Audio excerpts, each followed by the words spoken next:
বর্ধমানের 18 নম্বর ওয়ার্ডের কাউন্সিলর প্রদীপ রহমানের উদ্যোগে পূর্ব বর্ধমানের প্রথম গৌতম বুদ্ধর একটি মূর্তি প্রতিস্থাপন করলেন।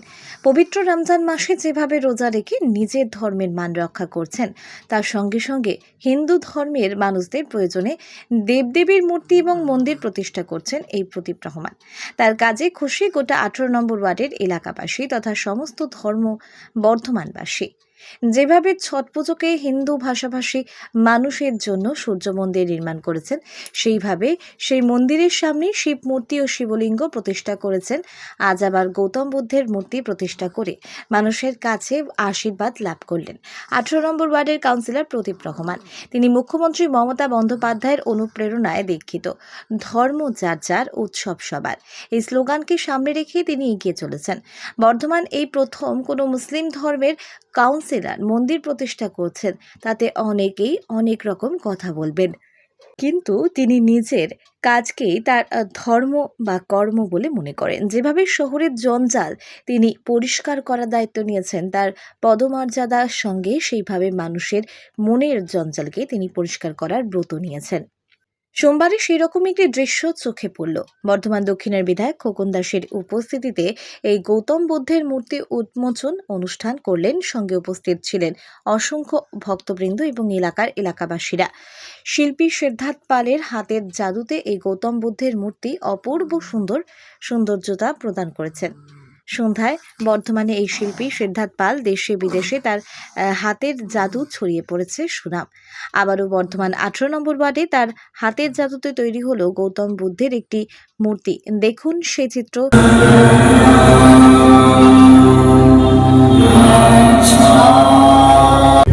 আজকে আমাদের 18 নম্বর ওয়ার্ডে আমাদের যেখানে ছট মাইয়ার মন্দির আছে ব্রিজের এপাটে, সেখানে আমাদের বর্ধমান পৌরসভার আমাদের এমসিআইসি প্রদীপ রহমানের উদ্যোগে আজকে গৌতম বুদ্ধর এক বিশাল মূর্তি উদ্বোধন করা হলো।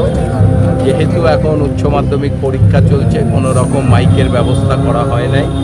বহু মানুষ আজকের এই উদ্বোধনী অনুষ্ঠানে উপস্থিত হয়েছে। আমি রয়েছি, আমাদের শাহাবুদ্দিন খান কাউন্সিলর আছে, আমাদের লীলা মুন্সি আছে, আমাদের জেলা তৃণমূল মহিলা সভানেত্রী, আমাদের জেলা পরিষদের সদস্য আছে, তাছাড়া বহু বিশিষ্ট ব্যক্তিত্বরা, প্রদীপ রহমান সহ সবাই আজকের এই উদ্বোধনী অনুষ্ঠানে উপস্থিত হয়েছে। খুব সুন্দর করেছে মূর্তি। এই জায়গাটা পুরো পরিবর্তন হয়ে গেছে।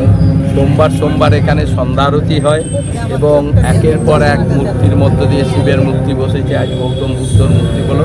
গোটা জায়গাটার পরিবেশ চেঞ্জ করে দিয়েছে আমাদের এমসিআইসি প্রদীপ রহমান সাহেব।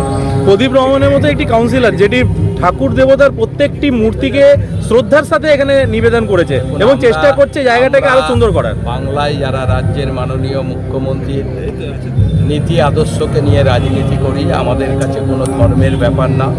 তাই প্রদীপ রহমান একজন মুসলিম ছেলে হয়ে আজকে সমস্ত হিন্দুদের মূর্তি তিনি প্রতিষ্ঠা করছেন। আমরা এটাই জানি যে আমাদের কাছে মানুষই সব থেকে বড় সত্য। ধর্ম কোনো ব্যাপার না, ধর্ম যার যার নিজের ব্যাপার, কিন্তু আমরা সবাই বাংলার মানুষ।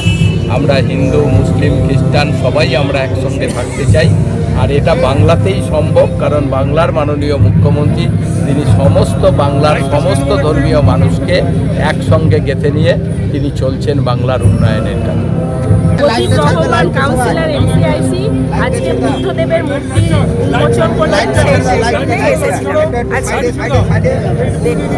কেমন লাগছে? দারুণ লাগছে। এরকম পরিবেশ, একদিকে মহাদেব, একদিকে সূর্য দেবতা, একদিকে বুদ্ধদেবের মূর্তি, মানে এরকম। তার সঙ্গে রমজান মাস চলছে। সব জাতি ধর্ম মিলেমিশে একাকার হয়ে গেছে। সবার উপরে মানুষ সত্য, তাহার উপরে নেই। এটাই প্রমাণ করে দিয়েছে প্রদীপ রহমান। এলাকার প্রত্যেকটি মানুষকে নিয়ে, প্রত্যেক ধর্মের মানুষকে নিয়ে সঙ্গে চলার অভ্যাস রাখে প্রদীপ রহমান। প্রত্যেকটা মানুষকে নিয়ে চলে, প্রত্যেককে নিয়ে চলে। ধর্ম আসল কথা, আমাদের দিদি মমতা বন্দ্যোপাধ্যায় এই সমস্ত জাতপাতে বিশ্বাস করেন না। তিনি বলেছেন যে ধর্ম সবার নিজের, কিন্তু সবাই সব ধর্মকে শ্রদ্ধা করবে, এটাই হচ্ছে সব থেকে বড় ধর্ম। তো প্রদীপ রহমান সেটাই করে দেখায়। আপনার নাম এবং পরিচয়? আমার নাম লীলা মুন্সি, পূর্ব বর্ধমান জেলা সভানেত্রী। ভালো লাগছে। আমাদের বাংলার মুখ্যমন্ত্রী মমতা বন্দ্যোপাধ্যায় যে কথাটা বলেছিলেন যে ধর্ম যার যার, উৎসব সবার, এখানে ধর্ম নিয়ে যারা রাজনীতি করছে আমরা মনে করি যে তারা ঠিক কাজ করছে না। আজকে আমাদের বর্ধমান পৌরসভার এমসিআইসি প্রদীপ রহমান, তিনি একজন মুসলিম সম্প্রদায়ের মানুষ, কিন্তু তিনি এর আগে শিবের মন্দির উদ্বোধন করেছেন, এখানে ছুটি মাইয়ার মূর্তি উন্মোচন হয়েছেন। আবার আজকে তিনি বুদ্ধ মূর্তি মাননীয় বিধায়ক খোকন দাস মহাশয়ের হাত ধরে তিনি এই উদ্বোধন করলেন। তা আমি মনে করি যে প্রত্যেকটা ধর্মের মানুষকে শ্রদ্ধা জানানো উচিত, সে মুসলিম হোক আর হিন্দু হোক। একে অপরকে যদি শ্রদ্ধা জানায়, সম্মান করে, তখনই পরিবেশ ভালো থাকবে, উন্নয়নের দিকটা এগিয়ে যাবে এবং যারা ভারতবর্ষে মানুষ বসবাস করছে এই সম্প্রীতি বার্তাটা কিন্তু তাদের কাছে চলে যাবে। আমরা বিভিন্ন ফেসবুক এবং টুইটারের মাধ্যমে এবং বিভিন্ন চ্যানেল আপনারা যারা খবর পরিবেশন করেন, আপনাদের চ্যানেলের মাধ্যমে আমি দেখেছি বহু ঘটনা এরকম যে একে অপরের প্রতি শ্রদ্ধা জানাচ্ছে।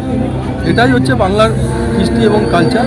সেই কালচারকে অনেকে ধ্বংস করে দেওয়ার চেষ্টা করছে, কিন্তু আমি মনে করি বাংলার মানুষ খুব সতর্ক আছে, বাংলার মানুষ সব কিছু দেখতে পাচ্ছে এবং আপনাদের মিডিয়া চ্যানেলের মাধ্যমে এই যে হানাহানি ঘৃণার পরিবেশ, এটাই কিন্তু আপনারাও অনেক সহযোগিতা হাত বাড়িয়ে দিয়েছেন বলে আজকে বাংলায় কিন্তু শান্তি বিরাজ করছে। আপনার নামে আমার নাম হচ্ছে শাহাবুদ্দিন খান, আমি 19 নম্বর ওয়ার্ডে কাউন্সিলর। ভীষণ ভালো লাগছে, কারণ হচ্ছে আমি ছোট থেকে প্রায় 26 বছর বয়স অবধি শুধু শিখেছি। তো অনেক বড় বড় কাজ করার ক্ষমতা আছে, কিন্তু সুযোগ পাই না।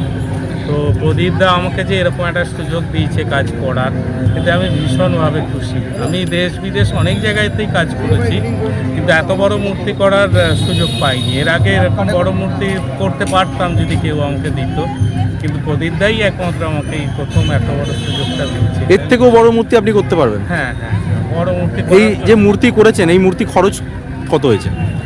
এই মূর্তিটার খরচটা আসলে ঠিক প্রদীপদা আমাকে কাজটা দিয়েছে, দিয়ে করেছি, জিনিসপত্র সব কিনেছি, লাগিয়েছি, এইভাবে এখনো পর্যন্ত হিসেব বসে করে কিছু ঠিকঠাক হয়নি।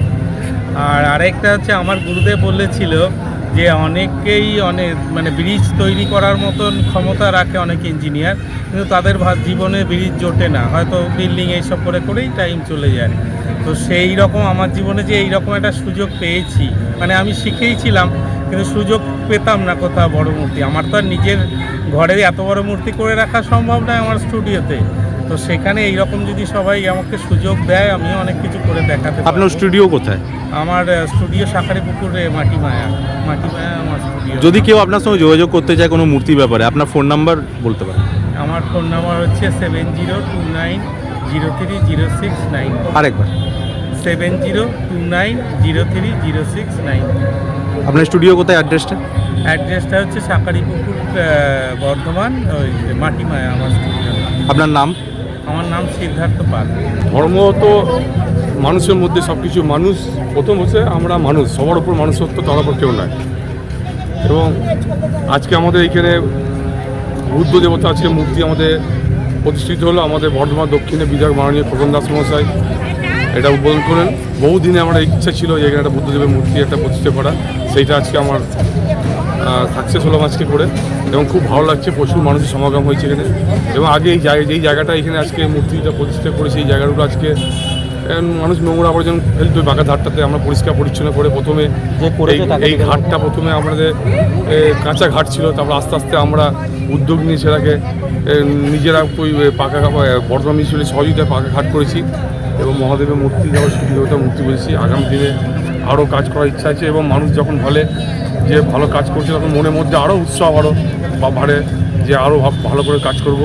আমরা মমতা ব্যানার্জি অনুপ্রেরণা নিয়ে, এবং আমি যেই দলটা করি, আমি একটা দলের মধ্যে যুক্ত, তবে সেই দলে আমাদের দিদি সবসময়, আমাদের মাননীয় মুখ্যমন্ত্রী মমতা ব্যানার্জি সবসময় বলেছে মানুষের হয়ে কাজ করছে এবং সমাজসেবামূলক কাজ করতে, সেই কারণে হয়তো আজকে আমরা এই কাজগুলো আমরা করতে পারছি। এবং প্রত্যেকটি মানুষকে অসংখ্য ধন্যবাদ জানাবো যে আমাদের এলাকার, যে তারা আমার প্রত্যেকটি আমাদের উন্নয়নমূলক কাজে আমাদের পাশে থাকে, এবং আপনাদের সাংবাদিক বন্ধুদেরকে অসংখ্য ধন্যবাদ জানাই।